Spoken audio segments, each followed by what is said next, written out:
With food prices rising, many people are looking for ways to buy more while spending less. How can people maximize what they can get at the grocery store? The CBC's Joanne Roberts explains. I really love the pizza bobs. Tiffany Dang and Kyle McKenzie rely a lot on frozen, pre-made food. They try to shop fresh, but sometimes they find food goes bad before they can eat it. Sometimes, I just forget that, okay, I have that in the fridge.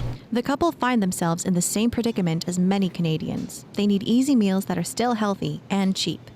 Working full days, come home, we kind of just want easy to do stuff like that. Janine LaForte owns Real Life Nutrition and is a registered dietitian.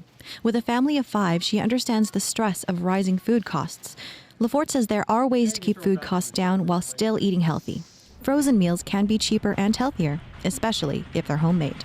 So you can do things like kind of make a big batch of certain dishes that can be kind of portioned out and put in your freezer. And when you're making a larger batch, it saves time and it also saves some money too. So then you have those kind of frozen meals that you've prepared yourself. LaForte says buying frozen produce can also be a great way to save. For Dang and McKenzie, LaForte recommends they buy fresh produce for the beginning of the week and make a plan to eat it. And the rest of the week, they can rely on frozen vegetables and fruits, which are almost as nutritious as fresh. In the wintertime, especially here in Manitoba, the price of produce goes through the roof. So frozen vegetables and fruit tend to cost a lot less.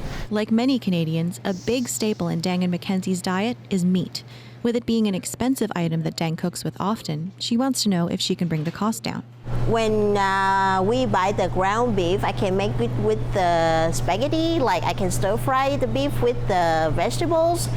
Another, actually one of my favorite ingredients is red split lentils. They're actually lentils that have been split in half, and because they're cut in half, they cook really fast.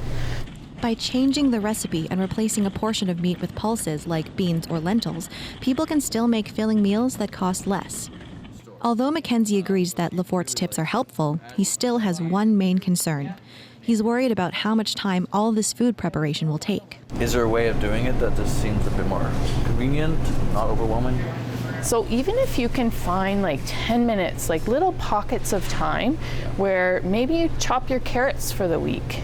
Okay. Get that done rather than, thinking of it as really overwhelming and doing it all at once. LaForte's #1 tip is for people to know what they'll eat. If something will get eaten, try to buy in bulk. Get quick-to-sell, discounted produce to eat the same day, or if it's possible, freeze it for later and save money that way.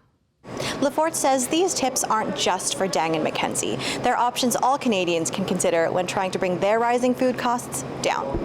Joanne Roberts, CBC News, Winnipeg.